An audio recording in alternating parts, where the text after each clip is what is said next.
कोई व्यक्ति दूसरे का अपमान क्यों करता है? क्या आपने कभी विचार किया है? वैसे तो हम भी बिना कारण बहुतों का अपमान करते हैं।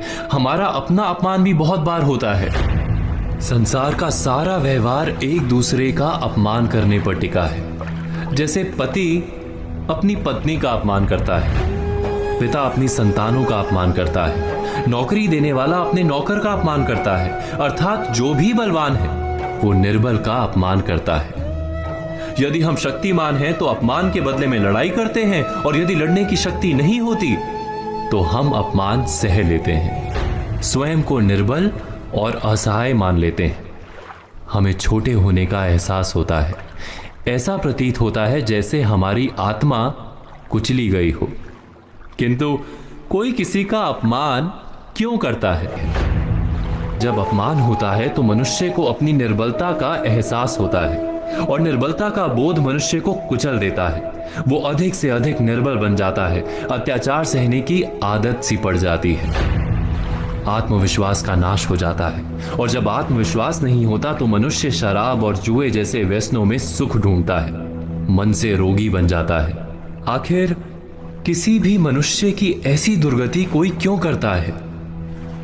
अपमान करने वाला वास्तव में क्या सिद्ध करना चाहता है? कभी गहराई से विचार किया है? वास्तव में हम किसी का अपमान करते हैं उसकी निर्बलता सिद्ध करने के लिए, ये बताने के लिए कि हम अधिक शक्तिमान हैं। अर्थात वास्तव में अपमान करने वाला स्वयं अपने आप को शक्तिमान या बलवान सिद्ध करने का प्रयास कर रहा है। अपमान करने वाला हकीकत में अपनी शक्ति से आश्वस्त नहीं है, उसे अपनी शक्ति पर भरोसा नहीं है। दूसरों को चुनौती देकर वो अपनी शक्ति पर विश्वास प्राप्त करने की कोशिश करता है। क्या ये सच नहीं? जब हम किसी का अपमान करते हैं तो वास्तव में इतना ही प्रकट करते हैं कि हमें अपने बल पर भरोसा नहीं। हमें ये संसार एक अविरत संघर्ष प्रतीत होता है, कभी ना रुकने वाली एक जंग सी दिखाई देती है। हम अपने निकट आने वाले सभी को प्रतिद्वंदी मानते हैं, फिर वो पति या पत्नी ही क्यों ना हो। हमें निरंतर लगता है कि हमें अपनी शक्ति सिद्ध करनी होगी, अन्यथा हमारा शोषण होगा, हम किसी के गुलाम बन जाएंगे।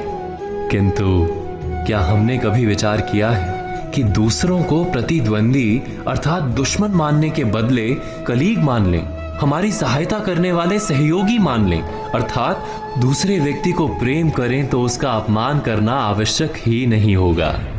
किंतु प्रेम करने के लिए आत्मविश्वास आवश्यक है। जिसे अपनी शक्ति पर विश्वास नहीं, वो प्रेम कर ही नहीं सकता। अर्थात जिसका हृदय आत्मविश्वास से भरा होता है, ना वो अपमान करता है, ना अपमान को स्वीकार करता है। क्या ये सत्य नहीं? इस तथ्य पर विचार अवश्य कीजिएगा।